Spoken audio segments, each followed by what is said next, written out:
This is James Stirling's Brunswick Park School, built in 1960. It isn't Stirling's most well-known building, or his best, or his most expensive, or his biggest. There isn't much to differentiate it from the rest of his work, and it tends to fall by the wayside in most examinations of Stirling. It does, however, work perfectly as a demonstration of Stirling's style as an architect. At first glance, one might hesitate to attribute Stirling with a single style. He covered a wide range of ideas in his career, and is commonly said to have had both a modern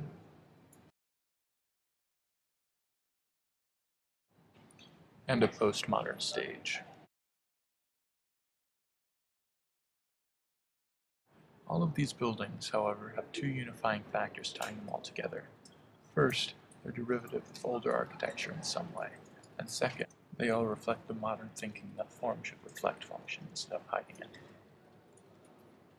In the case of the Brunswick Park Elementary School, much of the influence comes from medieval English castles. One can see the earth slope upwards to meet the walls of the building. That is essentially a motte, as seen in Motte and Bailey Castle. Most of Stirling's work follows the same idea of adaptation.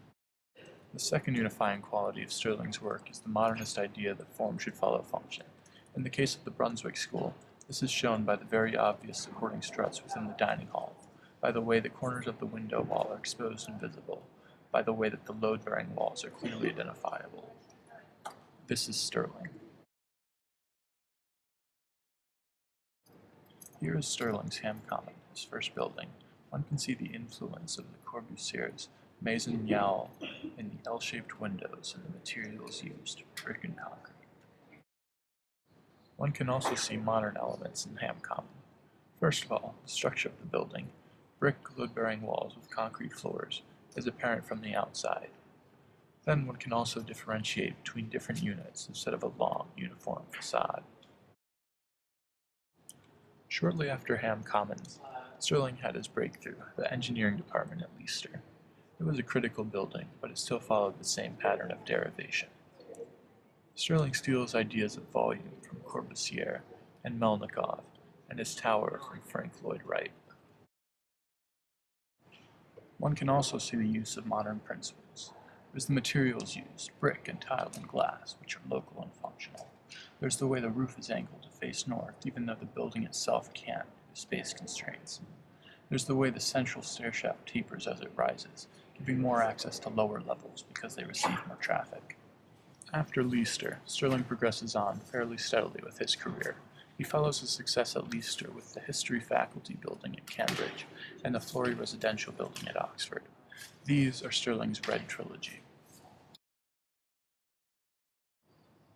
It is during the general time frame of the 1970s that we begin to see Stirling's aesthetics change from modernism to postmodernism.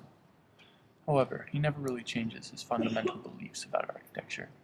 Even in his most flashy work, one can see his references to the past and the way his form follows the function of the building. Take, for example, his Neue Staatsgalerie. Completed in 1984, it is a textbook example of early postmodernism, but at a fundamental level it is designed in much the same way as Leicester.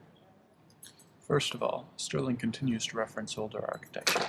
The materials used to construct his Neue Staatsgalerie, primarily sandstone, were frequently used in buildings of the past. Then in the courtyard in the center of the museum, one sees many references to 19th century museums, such as arches, Doric columns, the full-size statues, and so on. Stirling also incorporates the fundamentals, if not the direct style, of modernism into the Neue Staatsgalerie.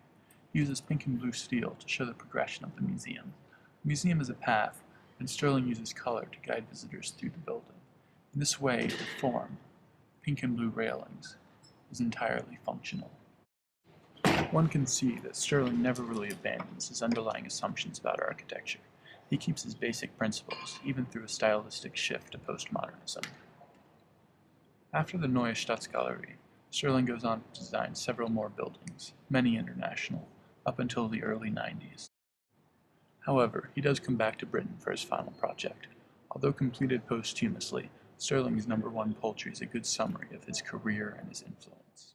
In it, one can find both his references to older architecture, see the hollow drum in the center, or the sculptures, as well as his functionalist tendencies.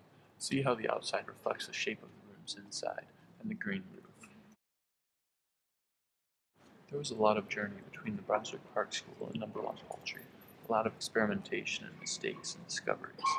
But looking over Stirling's career in its entirety, the man is remarkably consistent in applying his two ideas of derivation and modernism, and it's these ideas that make him a great architect. Not his crazy colors, not his flash and flamboyance, but the sensible principles he rested his career on.